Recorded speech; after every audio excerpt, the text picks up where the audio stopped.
but the problem is that his feed rate exceeded the state of the art that we have today in drag saws that use diamond. And so the article was based on flawed logic. Now, it almost looks like the blade had a curvature to it. So, there's one way to find out if it was a curvature, and that is to put a straight edge on it. There you go. That's a pretty big blade to do that. That's probably what that hole is over there where the blade was in. Yeah. So this is Chris testing for flatness of a possible ancient cut surface. But it's actually quite flat. Well, no, it's got a bit of the surface comes out here and then it kicks in. You've got two right cuts, in two there. different cuts there. Yeah, you've got two different cuts. Yeah, it comes down to here. Actually, there's three. It ends there, then it steps out. There's one there, and then it slips out. It appears that when they were actually placing these basalt blocks into the pavement, they were just kind of slicing off just to make them fit, just to have the top surfaces come together, and just knocking off little pieces here and there. That's an ancient saw cut, you can tell. Because here, you look at that, you can see how the surface could have been pounded by stone to get the surface. But here, that's clearly evidence of some kind of tool like a saw cutting through the material for the top half. This is at the Great Pyramid.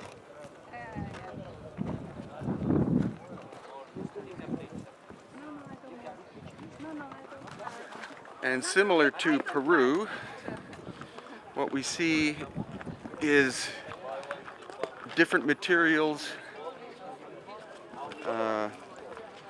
different forms of workmanship from crude to incredibly refined. Here again, we're going to look at another saw cut example.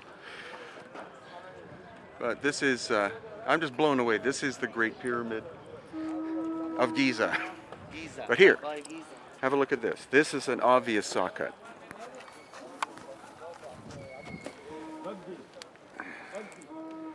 See, this is the rough layer, and then this is not only flat-ish, but you can see where the cutter, like the saw or whatever, stopped, because here is where it's broken away.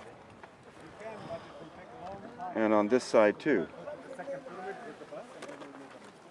But what blows me away is just the number, the amount of evidence here is nuts.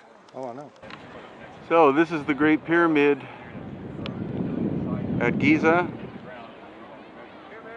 And there, the original, what's left of the original casing stone, you can see right there. And this is just our first half an hour here, and this blows me, it completely blows me away, because we've seen obvious evidence of machine cutting technology in basalt, which would require, as far as I'm concerned, tungsten carbide or diamond tools. And that's obviously why we're here with Christopher Dunn and Stephen Mailer, because Chris is the expert on technology. He works in a very modern establishment and has done for 50 years in terms of working with the most modern high-tech equipment for cutting materials and shaping materials. And with Stephen Mailer, we have the oral tradition based on the work of Abdel Hakim Awiyan. So with the two of them, we have the ability to look at the left brain and the light brain approach. Amazing stuff. I had no idea it would be this incredible. Below you are pavement stones. This was purposely laid to level the plateau. So this is artificial stone, everything you see. Look at some of these blocks. Hakim would point to one 30 feet long rectangle weighing 200 tons. Some of these stones, so you understand, before they built anything up, they leveled the plateau. But these is all artificial construction. And what you're seeing along the line, you'll see holes. Sometimes you'll see square holes. Sometimes you'll see round holes. They originally were open to the tunnels underneath to solar energy to heat the water. According to Abdel Hakim, water is the source of the energy of the pyramids. Water. Breaking the bond from hydrogen and oxygen in water releases a tremendous amount of energy. And as you see, as Yusuf explained coming up, the lower courses of this pyramid were encased in this rose granite. All of this that's come off were the lower courses. So, did they quarry this? Of course not. They didn't take this granite. This is evidence of the cataclysm. Direct evidence of the cataclysm. These stones were weakened, fell off, and then they could come with metal chisels and attack the stone. But they could not do this. Take these off without some event happening. So it's not just quarried. They will tell you it's been quarried, but it's not. This is all event of the cataclysm. So here at the Menkaure pyramid, the casing stone, which is red granite from Aswan, brought 500 miles from the quarry. It's about at least 2 feet thick, so it's not like a thin veneer layer. It's at least 2 feet thick. Again, there's Khafre pyramid in the background. A lot of knobs on these stones on the outside, very similar to what we see in Peru. And the indigenous story is similar, again, to what we find in Peru. And that is that the knobs there were for the tuning of the wall, because this wasn't simply a functional thing. If this and these were indeed ancient power plants and vibratory structures,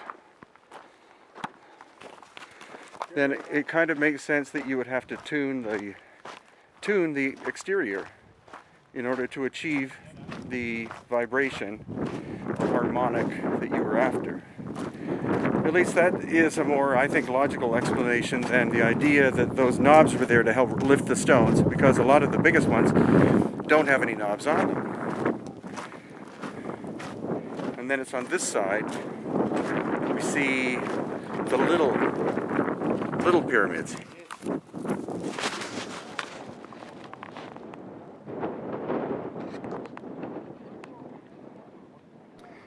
You can clearly see how the entire exterior of granite has been stripped off one of these baby pyramids.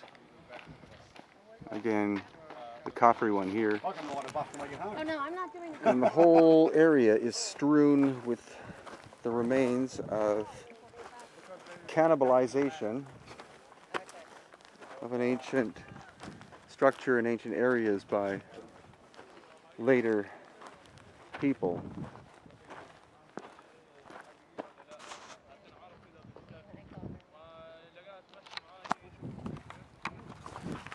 And before you say, oh my God, isn't that awful, how could they do this?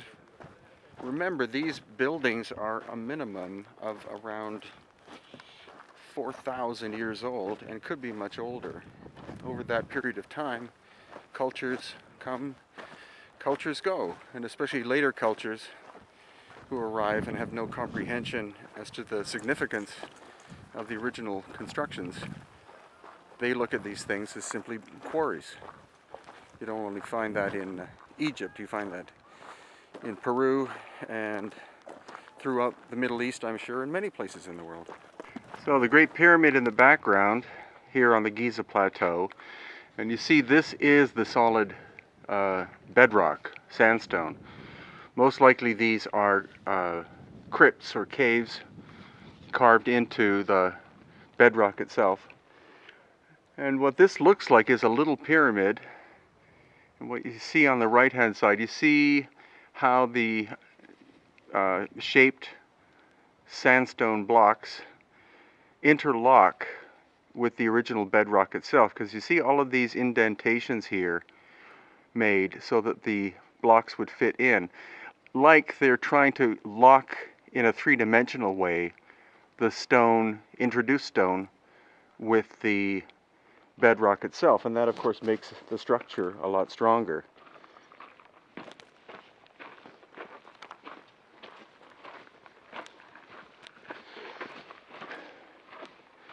And where we're heading now is towards the Sphinx and Sphinx Temple.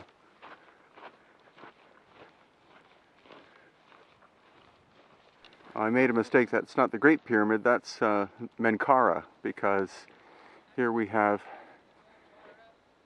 the second pyramid in the background, Khafre, and the Khufu one, the big one, great one here. And with the limestone, you can see that there's no real obvious evidence of mortar in between the limestone blocks. Limestone's not that hard a stone, relatively, but it's a lot harder than these piles of adobe. And the bottom line, of course, is the fact that the oldest construction is the finest. And where we find lack of mortar or cement-like material to glue the stones together, that is the oldest. The newer stuff, as in 2,000 years old, that's where you find mortar. Much more difficult to construct a building without mortar than with, because the stones have to fit perfectly in place. How's that for a view in the background? This is inside the Sphinx Temple, and this block of gray-black granite is perfectly vertically leveled.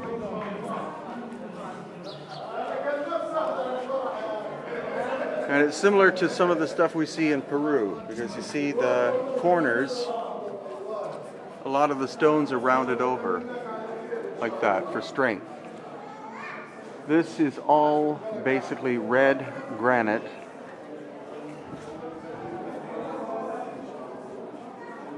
Perfectly level. And you can see the weathering at the bottom that looks like that would have been the result of water. But we had Chris Dunn here with his gauge, which is accurate over 1 foot to within 1/10,000th of an inch, and this surface was that flat. This is only a preliminary look at the Sphinx Temple, because we will be coming back. We have to kind of race through today.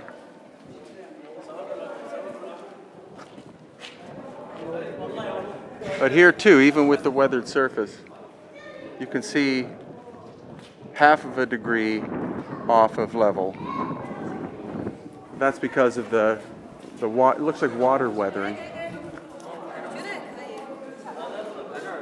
Here, 0.2 degrees off of being perfectly level. So for those of you who may never get a chance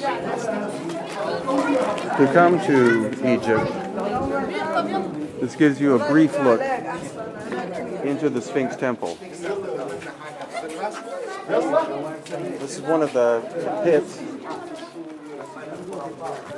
Could have actually been one of the water channels, because the thing is that the whole Sphinx, or the whole Giza complex, is filled with tunnels, horizontal and vertical tunnels that were probably what were used to conduct water in ancient times, when the pyramids were the energy generating things that they were. So stay tuned for future updates as we progress through this journey, but unfortunately we're always have to race through some of these on our first day in order to get a brief look at what some of this stuff looks like. Sphinx.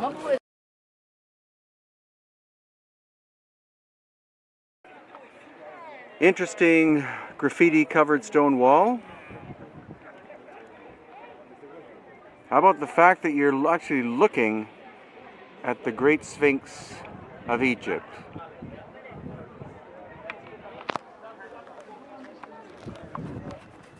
What we now know, thanks to the work of Dr. Robert Schock, John Anthony West, Graham Hancock, and others, is the fact that the Sphinx has been shown to be older than any pharaoh, at least 2,000 or 3,000 years older than the first known pharaoh. So we're looking at a pre-dynastic, pre-pharaonic construction. This, of course, is repair work. And the Sphinx has been repaired over and over and over again. It's even been written that the Sphinx was being repaired during the time of Khufu and Khafre, the pharaohs supposedly responsible for the giant pyramids behind the Sphinx. But water erosion, as based on the work of Dr. Robert Schoch, as shown here in the Sphinx enclosure, it's water erosion that caused the necessity to repair the Sphinx. The head is not original. It was recarved at least once. And what most people don't know is that the Sphinx was originally simply the head exposed above the plane of sandstone. It was dug out to create the shape of the body. But it wasn't dug out with a bunch of adzes, shovels, and chisels. Cubes were taken out. Giant cubes which wound up being converted into the Sphinx Temple and possibly also the Valley Temple nearby. Okay, we're now going to discuss the erosion on the Sphinx, and we have to give credit to the great Dr. Robert Schoch from Boston University, who first was brought here by John Anthony West in the early 90s, and did a detailed study of the erosion of the Sphinx. It was featured in this NBC special, Mysteries of the Sphinx, which was nominated for 2 Emmys and won an Emmy for Best Original Screenplay. As Dr. Schoch explains, limestone is sedimentary rock, forms in sediments under the ocean. It's called nummulitic limestone. It has little seashells, nummelites. So it does not form uniform. Limestone falls heterogeneous, not homogeneous, meaning you could have a hard layer, soft layer, harder layer, soft layer, harder layer, hard layers, harder layer. So what he found is the particular erosion that we see here, some of the hardest layers. He actually mapped the whole stratigraphy of this side, each layer, and its hardness and its durability. So what he found was some of the hardest layers of deposition are the most eroded. So he concluded that it would take rainfall beating at an angle for thousands of years to do this. Not a flash flood, not a flash rainfall. It takes steady rainfall for thousands and thousands of years. The hardest erosion layers are eroded. And it has this particular rounded surface, which Dr. Schoch says is classic water erosion, not wind and sand, which we can see in the 4th Dynasty tombs, cut away, eaten away by the sand. This rolling, rounded is clearly water erosion, and clearly cannot be because of climatic conditions less than 8,000 to 10,000 years that the climate was here to cause that type of rainfall. That's his conservative estimate. We say well over 10,000 years. Hakim placed the date of the Sphinx at 54,000 years. What also Dr. Schoch found was the erosion in the front of the Sphinx was 8 feet deep. The erosion layer in the back of the Sphinx was 4 feet deep. Not all constructed at the same time. First was the head and the forelegs, then the body and the tail much, much later, thousands of years later. So she's not done it all at the same time, but that obviously the head was done first. And also he concluded that the top layer that you can see was actually the ground level of the plateau. Only what was now the head would have been sticking out. It would have been just a limestone outcropping, originally what you called a yardang. Only the head. And so the head is out of proportion. We know she's been carved back many, many times. According to Hakim's tradition, the original head of the Sphinx was like Sekhmet or Tefnut, if we see her in images, a lioness-human combination. I believe it's been recarved back by who was called Menes Men Aha, carved it in face of his mother, black African woman. But clearly the erosion is the smoking gun. This cannot be caused by wind and sand. This is classic water erosion, at least 10,000 years old.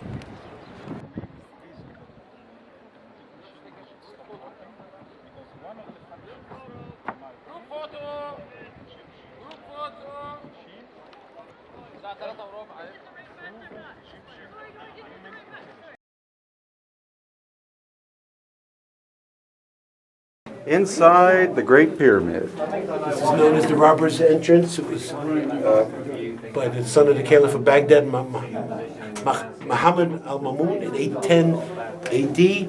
And we're going to the ascending passageway, which is the original structure. Right on. Oh, yeah. He woke up late. That's just like 50 feet. Okay. Which will give you practice for going into Gee, thanks a lot. Inside the Great Pyramid. And we are going down into... No? The subterranean chamber is padlocked. Ask Yusuf though, they're not supposed to be open. Okay. Wait till Yusuf comes. Okay. This is the ascending. This is the original entrance. This is the ascending passage. And we're hoping we're going to get a key open for the descending passage. So the subterranean chamber has been padlocked, even though we had permission to enter. There's a lock on it. So instead, we're climbing up into the Queen's chamber.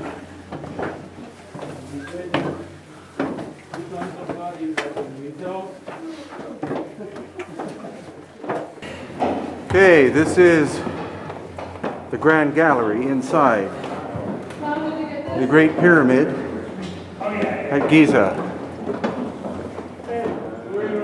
You see the projections, projections. Almost saw-like pattern of the walls tapering as it goes upwards. Okay, the grooves we see here is obviously not made for decoration. It's made to be effective and affect the sound resonance. We can see here how these stones are housed like puzzle pieces, because this was what we know as a resonance filter. The vibration here was so powerful that if these things were not attached together in that very fine way, they would be dismantling immediately. Once the resonance is activated. Let me activate it from here and we'll listen to it from the other side. Is that a knob or is that just Whoa! Is that you doing that? Yeah. Bloody hell.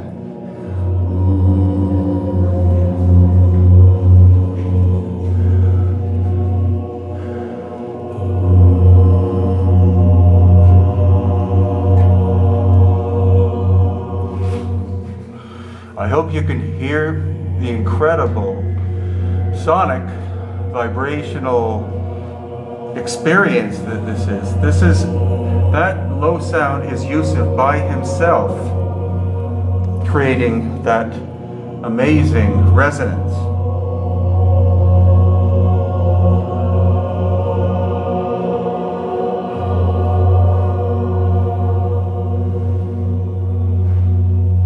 So this is one of the baffles just before getting into the so-called King's Chamber in the Great Pyramid at Giza.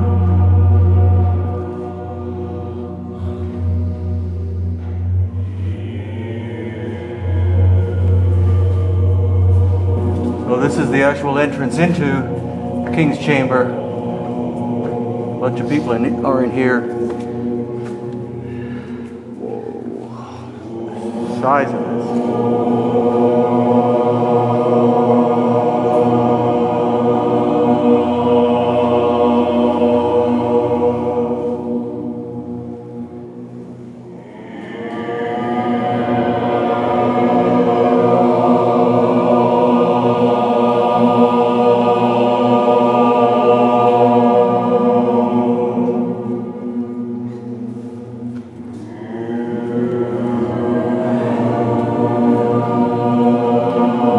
Now getting inside the box,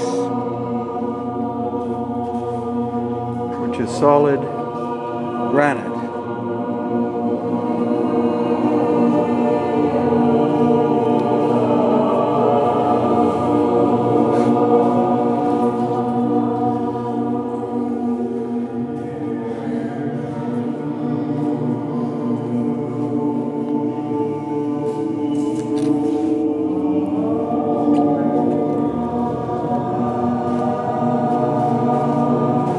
Yusuf is now in the box, in the Great Pyramid.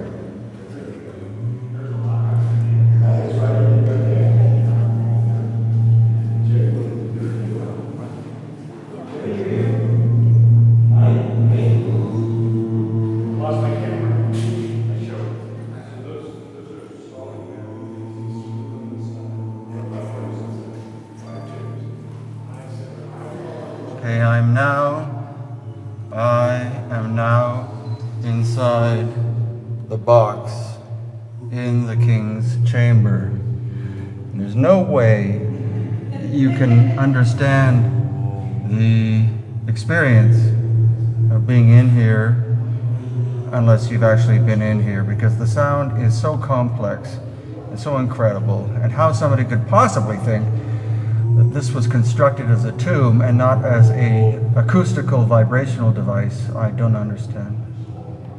But this is a childhood dream come true to actually be lying down inside this incredible granite box in the King's Chamber on the Giza Plateau in Egypt. That's amazing. We've been able to secure the Great Pyramid for 2 hours for our group, thanks to the Kemet School. www.kemetology.com. Now we're entering the Queen's Chamber. This passage is only a little over 3 feet high. Solid rock, solid limestone, and the walls are incredibly straight. Definitely an engineering marvel, and as some theorize, and I believe too, the Great Pyramid was a massive machine that created electricity, created energy.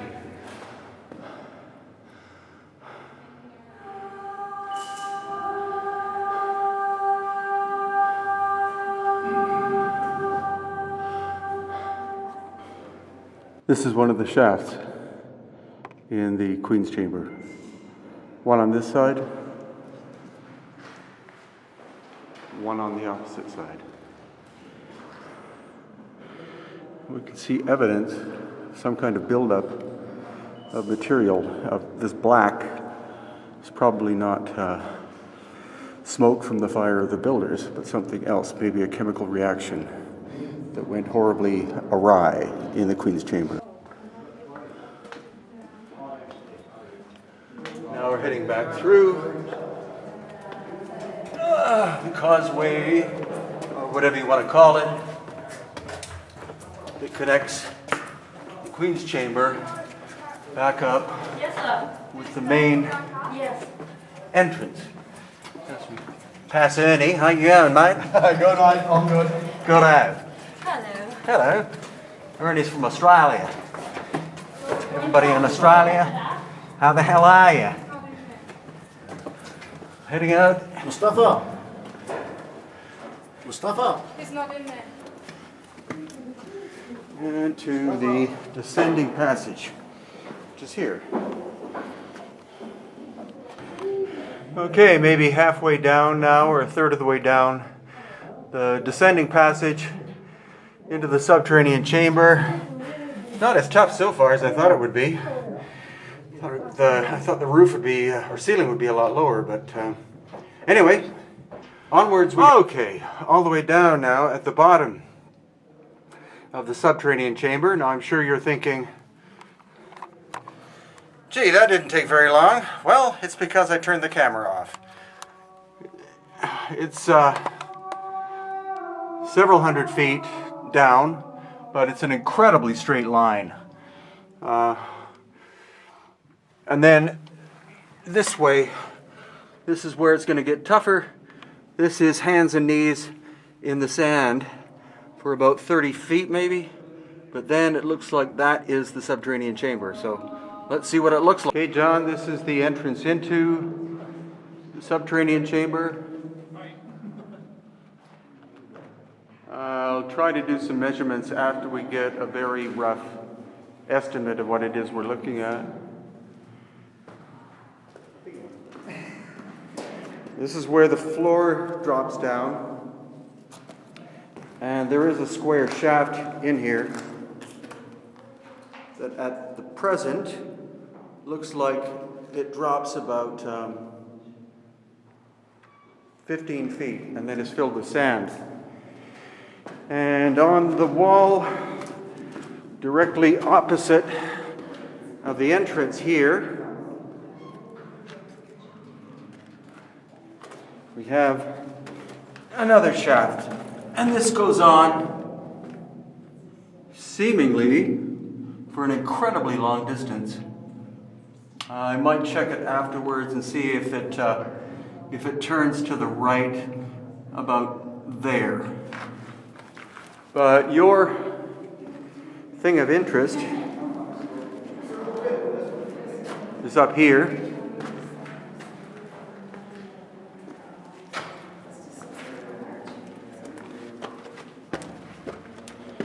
So this is the channel thing walkway up. And there are a number of knob-like projections using a foot for scale here.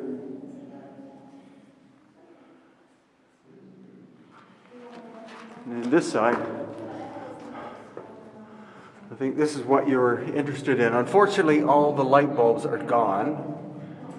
It's a pretty rough surface.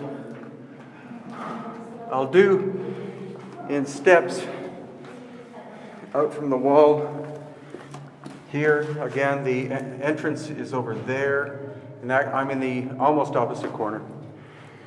So I'll do steps. My foot is about a foot. So one.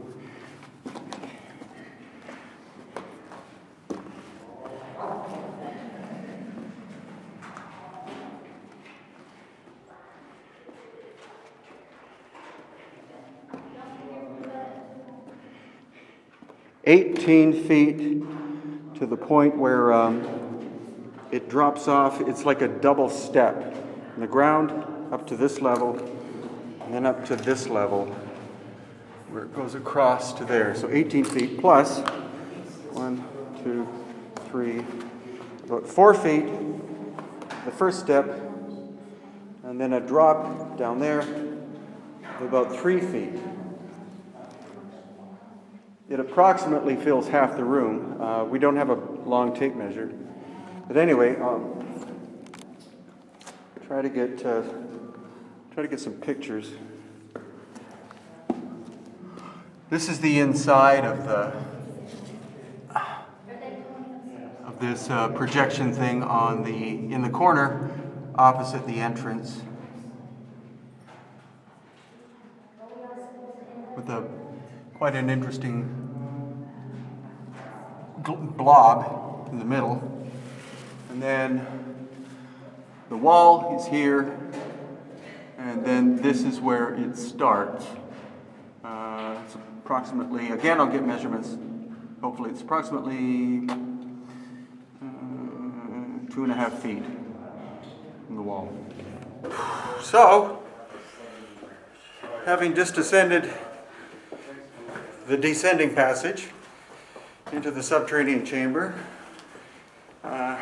we walk out through the cavern that was created by the Turks, I think, by blowing it up. And that was our visit to the incredible here.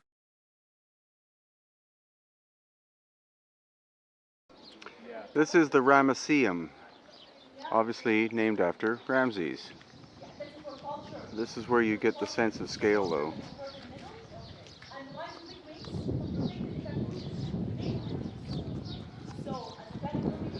An important point that Stephen Mailer pointed out is if you look at the carvings on the left, they're different from the carvings on the right. Carvings on the left may be older. The carvings on the right are deeper, and they were most likely done for Ramses because there was a tendency during certain periods to deface the names of older so-called pharaohs. And so Ramses wanted to make sure, or his priest maybe wanted to make sure, that his name and all the writings about him were kept almost forever, and it would be very difficult to deface something that was so deeply cut into the stone like this.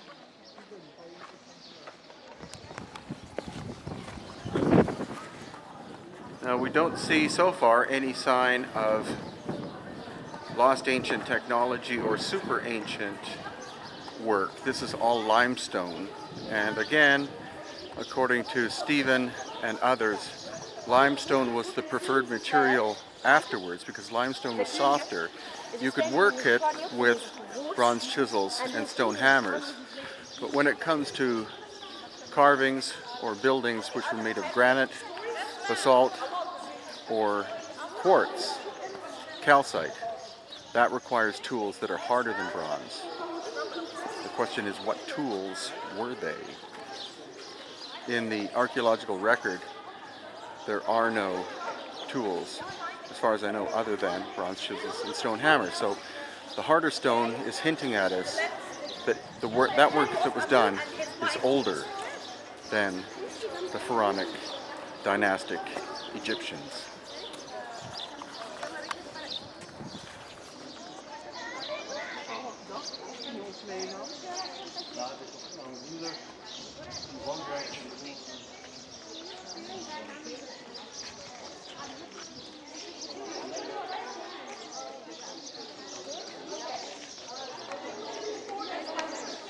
And like at any ancient site, you see different time periods existing.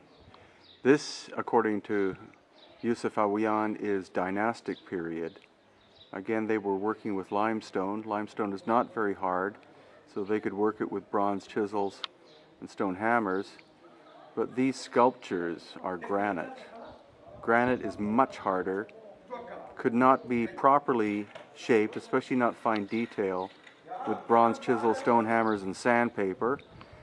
And possibly even more curious are the presence of the keystone cuts, which we find in different parts of the world, but they're most famous here and also in Peru and Bolivia. Keystone cuts for bronze or some kind of metal would be put in there, supposedly to hold the stones together. But what you'll notice about these ones is you can see the tools that were used, chisels. So these are not especially sophisticated examples of them, but they're present nonetheless.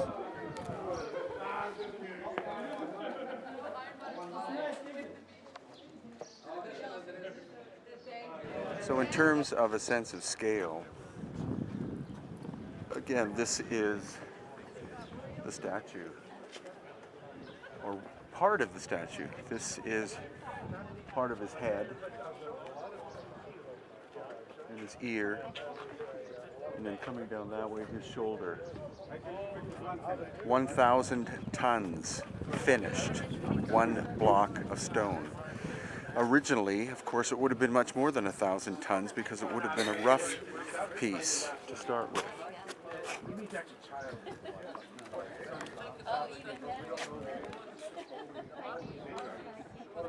Put your back into it. Stop mucking around. Wow.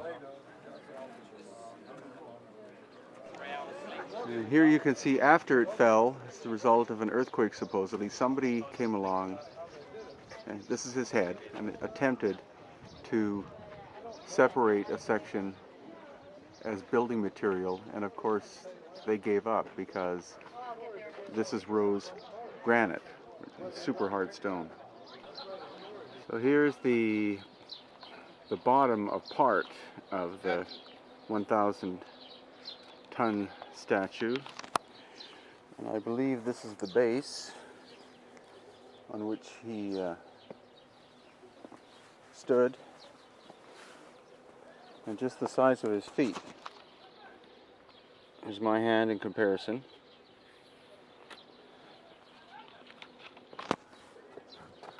Or 1 foot compared to a foot.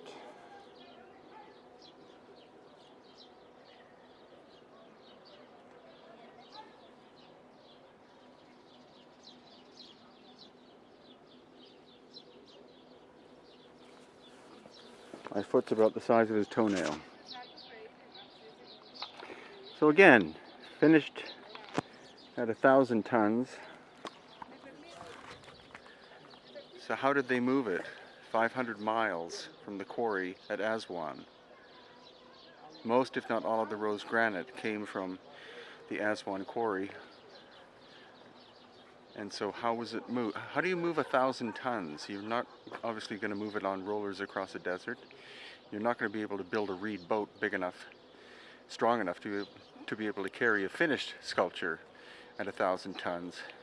And if it was brought here raw, as a raw blank stone prior to carving, then you're talking at least 1,200 tons, or maybe 1,300 tons.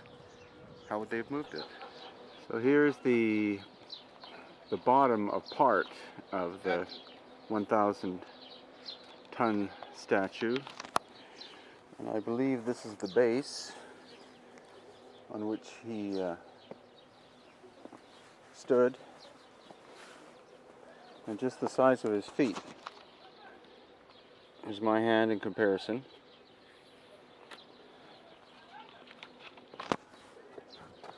Or 1 foot compared to a foot.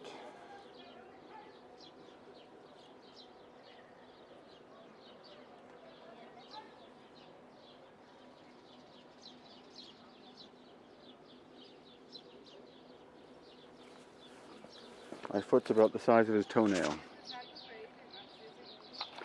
So again, finished at 1,000 tons. So how did they move it 500 miles from the quarry at Aswan? Most, if not all, of the rose granite came from the Aswan quarry.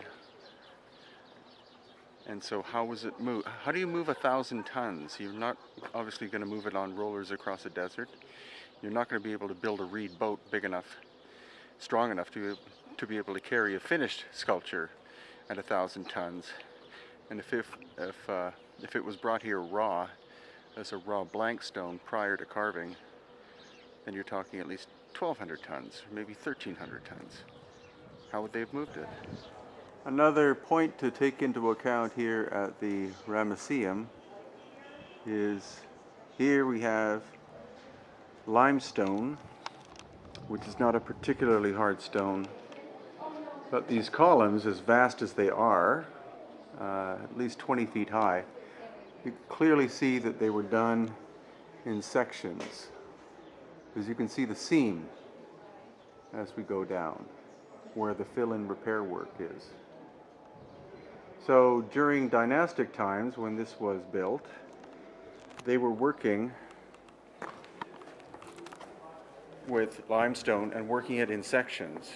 But as we go farther back in time, to the pre-dynastic period, when they're working with granite, diorite, and basalt, quite often that's megalithic. That's a single block of stone, sometimes a single column, a single header piece of stone of larger scale. So it's not simply the hardness of the stone that was used prior to dynastic times, but it's the size of the stone as well. And the question is, how did they move this stuff?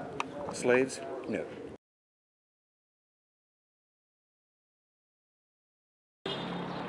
These are the colossi of Memnon.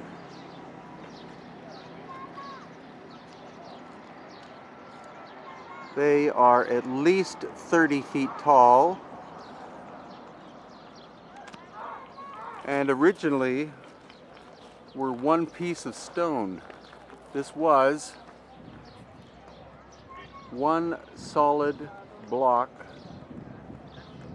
of rock on top of a monstrous base.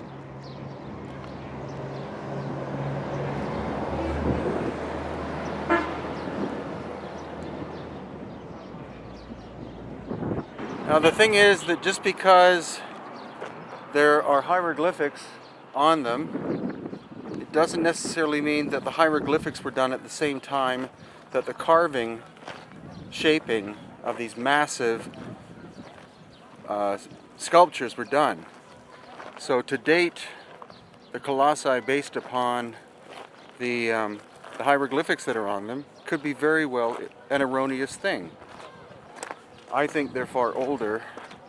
I think these are from the pre-dynastic Comitian period, And God knows how they move the damn things. Hundreds of tons, if not more. But I'll have to find out exactly how much they originally weighed.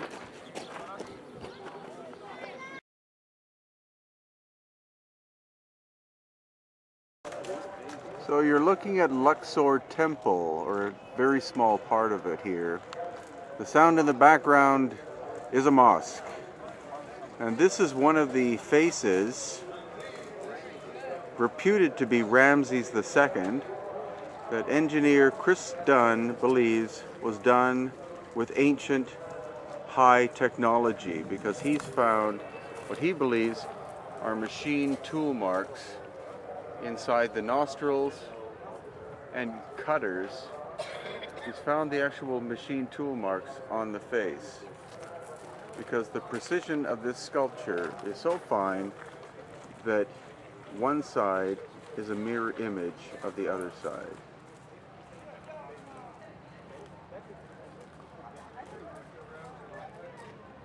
And right next to this head of Ramses is an incredible obelisk.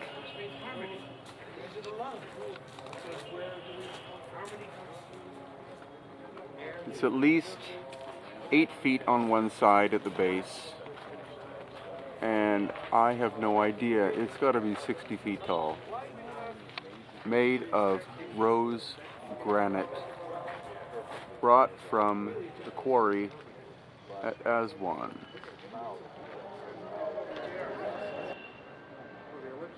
So these rose granite sculptures, which have to be 15 feet tall, that cartouche here was added later. The name of Ramses was put that after.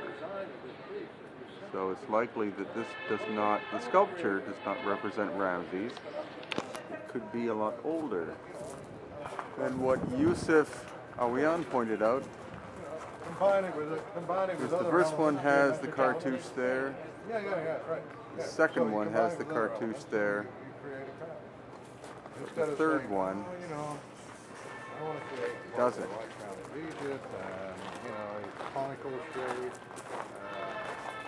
How do I? So you see, there's the cartouche with his name on it. Next to it is a dagger, but here the dagger's in the way of where it would be. So that's another sign of the great possibility that the hieroglyph does not name the original sculpture itself, but was added afterwards, and possibly long after the carving was done. Copper chisels and stone hammers cannot achieve this work.